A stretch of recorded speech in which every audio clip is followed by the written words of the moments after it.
আসসালামু আলাইকুম ওয়া রাহমাতুল্লাহি ওয়া বারাকাতুহু। সম্মানিত দেশবাসী, আমি ক্যান্সার স্পেশালিস্ট ডাক্তার এস এম সারোয়ার। বিশেষ করে আপনারা জানেন যে সারা ওয়ার্ল্ডের ডাক্তারদের বক্তব্য ক্যান্সার হলে আনসার নেই, ক্যান্সার হলে আমরা সাময়িকভাবে চিকিৎসা দিয়ে থাকি। একসময় ক্যান্সারের মৃত্যু হয়, সেটাই মেনে নিতে হয়। আমি বলি ক্যান্সার হলে আনসার নেই, সেই কথার কোনো ভিত্তি নেই। বিশেষ করে আমাদের সিলেটের সব ক্যান্সার স্পেশালিস্ট কামাল উদ্দিন সাহেব, যিনি সিলেটের মধ্যে সবচেয়ে বড় ক্যান্সার স্পেশালিস্ট হিসেবে সবাই চিনেন, সেই কামাল উদ্দিন সাহেবের চাচি সিলাউরা জামে মসজিদের সভাপতি বুরহান সাহেবের ওয়াইফ কাসামালা, ওনার ব্রেস্ট ক্যান্সার হওয়ার পরে কামাল উদ্দিন সাহেব চিকিৎসা করার পরে বলেছেন যে আর কোনো চিকিৎসা নেই, বাড়িতে নিয়ে যান, যা খাওয়া এবার খাওয়ান।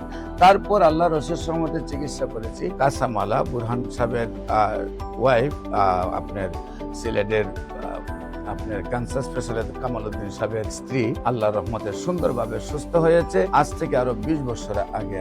আপনাদের সবাইকে বলবো, ক্যান্সার হলে আনসার নেই, সেই কথার কোনো ভিত্তি নেই। ক্যান্সার সম্পূর্ণরূপে সুস্থ হয় যে কোনো প্রয়োজনে। ক্যান্সার এ টু জেড সকল ক্যান্সারই ভালো হয়। যে কোনো প্রয়োজনে আপনার স্ক্রিনে দেওয়া নম্বরে যোগাযোগ করুন। সবাইকে ধন্যবাদ। আসসালামু আলাইকুম ওয়া রাহমাতুল্লাহি।